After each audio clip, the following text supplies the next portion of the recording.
इस बार भाभी का बीपी लो नहीं बल्कि हाई है। आप घबराइए नहीं, मैंने दवाई लिख दी है, आइए।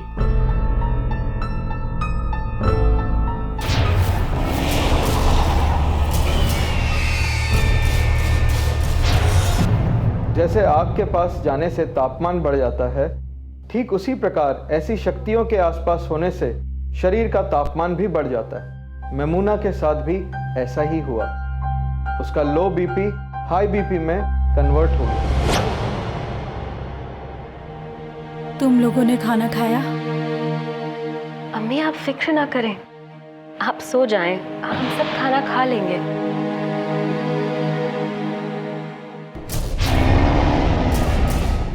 क्या हुआ अम्मी? क्या हुआ अम्मी? क्या हुआ? आज भी मेरे रोंगटे खड़े हो जाते हैं। मैं कसम खाकर कहती हूँ, ना तो वो कोई ख्वाब था, ना ही किसी दवा का असर। सब मेरे आसपास खड़े होकर मुझे तसल्ली देने की कोशिश कर रहे थे, पर सबके चेहरे पर परेशानी साफ झलक रही थी।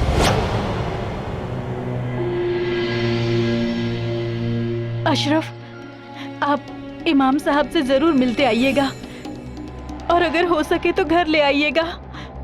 मुझे बहुत डर लग रहा है। अब्बू, बस एक मिनट और। तुम आज घर पर ही रहना और अम्मी का ध्यान रखना।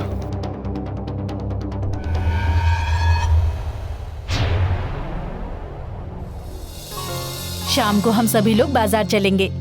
घर की सजावट के लिए खरीदारी भी तो करनी है ना। तुम्हें जो लेना होगा वहीं से ले लेना, ठीक है? अम्मी क्या हुआ? क्या हुआ सना? अम्मी बहुत दर्द उठ रहा है। दर्द उठ रहा है? लेकिन अभी तो 7वां महीना चल रहा है ना। अरे क्या हुआ? आज फिर कुछ हुआ क्या? कुछ नहीं, सना को दर्द हो रहा है। कोई भारी सामान उठाया था तुमने? तुम चिंता मत करो सना, ऐसी हालत में कभी कभी दर्द उठता है। मुनीर बेटा, बहू को अंदर ले जाओ। दवा लेकर थोड़ी देर आराम करेगी ना तो थोड़ी देर में ठीक हो जाएगा। जाओ बहू, अंदर जाओ।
कुछ नहीं हुआ।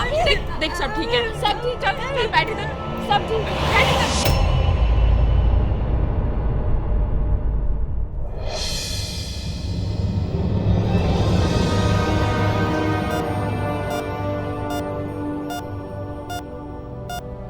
आपकी वाइफ की कंडीशन बहुत ही क्रिटिकल है।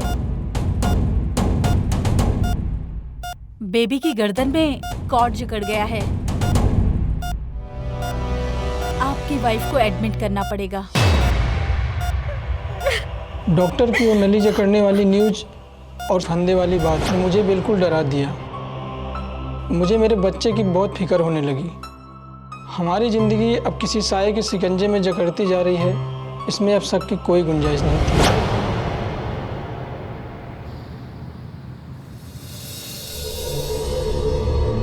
ये सारे वाकयात सिर्फ 2 रोज के अंदर हुए हैं? जी।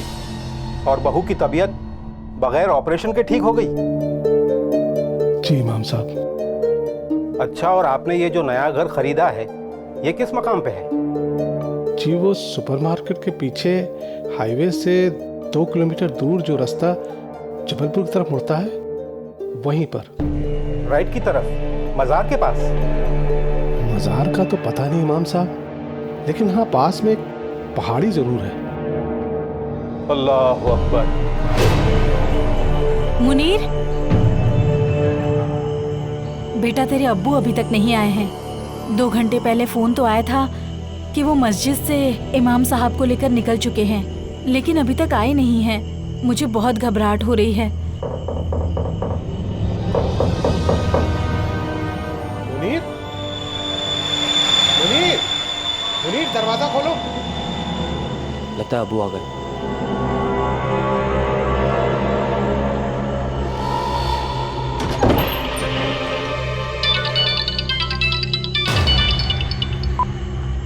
जी अबू, 15 मिनट और लगेंगे। मुनीर, भाईजान, मुनीर, मुनीर, मुनीर, मुनीर, मुनीर, मुनीर, भाईजान,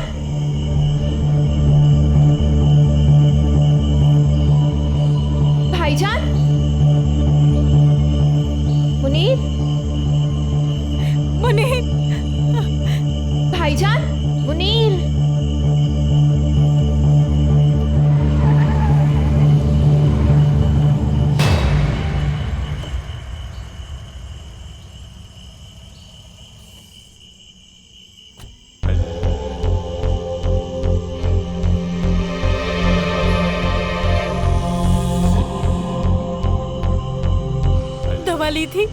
दवा ली थी तूने? पानी चाहिए? इसको अंदर ले जा। मैं मुनीर को देखती हूँ। मुनीर पता नहीं कहाँ चला गया। अशरफ, अशरफ, रुकिए।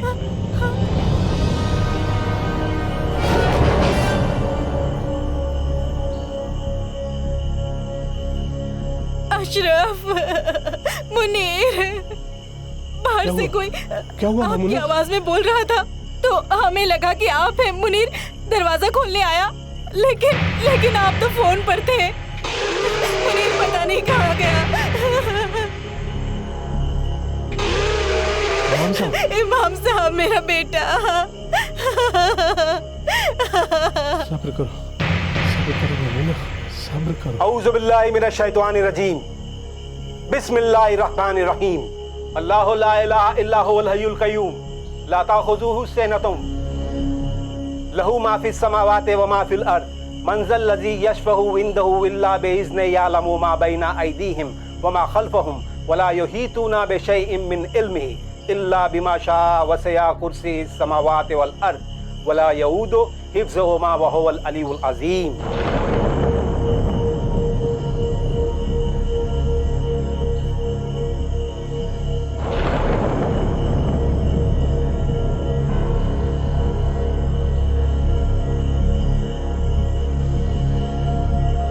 आप लोग यहाँ आ जाइए।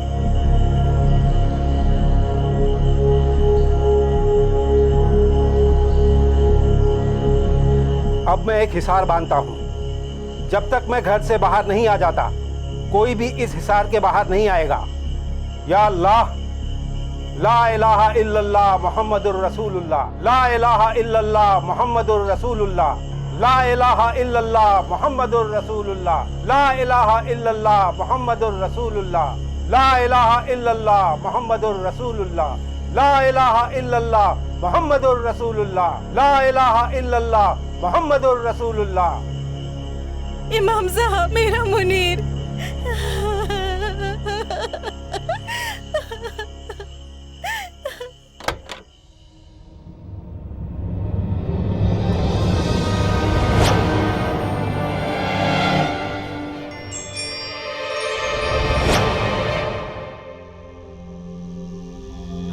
कुल हुवल्लाहु अहद अल्लाहुस समद लम यलिद वलम यूलद वलम यकुल लहू कुफुवन अहद। कुल हुवल्लाहु अहद अल्लाहुस समद लम यलिद वलम यूलद वलम यकुल लहू कुफुवन अहद। कुल हुवल्लाहु अहद अल्लाहुस समद लम यलिद वलम यूलद वलम यकुल लहू कुफुवन अहद।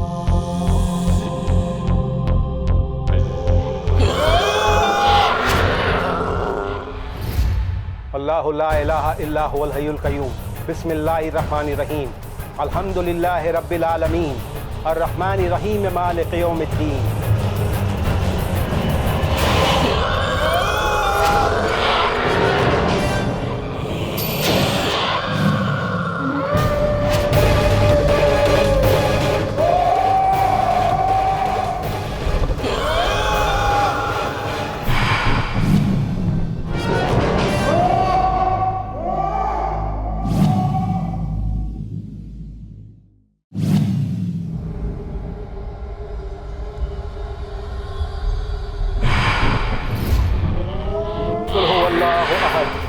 अल्लाहुस समद लम यलिद वलम यूलद वलम यकुल लहू कुफुवन अहद।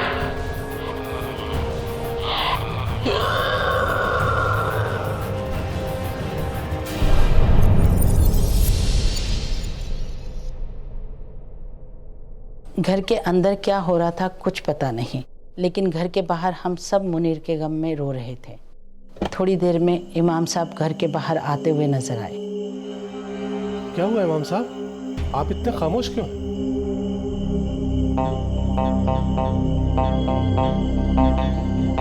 जितनी जल्दी हो सके आप लोग ये घर छोड़कर चले जाइए। लेकिन मुनीर कहाँ है इमाम साहब? उसको जिन्नात उठाकर ले गए। हम कुछ नहीं कर सकते। इमाम साहब कुछ तो कीजिए। अरे ये जिन्नातों का डेरा है, और वो भी एक दो नहीं, बेशुमार। लेकिन हमारे घर में ही क्यों? क्योंकि आप उनके रास्ते में हैं। उधर उस पहाड़ी की गुफा में जिन्नातों का महल है, सड़क के उस पार मलंग पीर बाबा का मजार, रास्ते में ये घर। चले जाइए। हमने अगले रोज ही मकान खाली कर दिया। इमाम साहब ने बताया कि कुछ 50-55 साल पहले इस इलाके में एक पीर बाबा की कुटिया हुआ करती थी। मुसाफिर और मुरीद उनसे मदद मांगने और हाजिरी देने के लिए उनके पास आया करते थे। उन मुरीदों में इंसानों के साथ साथ जिन्नात भी शामिल थे। जी हाँ, ये हकीकत है, इससे इनकार नहीं किया जा सकता। जब वो चाहते हैं तो किसी के सामने भी आ जाते हैं, किसी से बात भी कर लेते हैं, वरना अल्लाह ने जो है एक पर्दा रखा है कि इंसान उन्हें देख नहीं सकता, उनकी आवाज़ को सुन नहीं सकता। बिल्कुल वो हमारी तरह दुनिया में रहते हैं, जीते हैं, खाते हैं, पीते हैं, सारे मामूलात इंसानों की तरह हैं। बस फ़र्क इतना है कि इंसान मिट्टी से पैदा है और वो दहकते हुए आग के शोले से। जिस घर का अरमान 25-30 वर्षों से था, उस घर में एक हफ्ता भी ना रह पाए। अब तो ये मलाल कब का ख़त्म हो गया। अब मैं दादी बन चुकी हूँ, भीड़ भाड़ में रहने की आदत पड़ चुकी है मुझे। अल्लाह का शुक्र है, उसने हमारी हिफाजत की और मेरे मुनीर की ज़िंदगी भी बचा दी। उस रात इमाम साहब की दुआओं के असर से हमें पीर बाबा के मज़ार के पास हमारे घर का चिराग मिल गया, वो भी जीता जागता।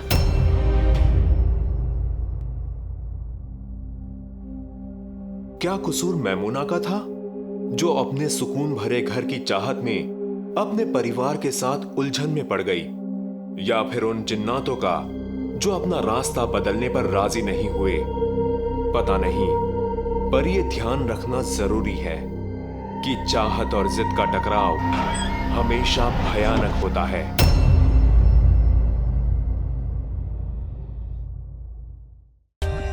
For more updates, subscribe to our channel, click the show links and enjoy watching the videos.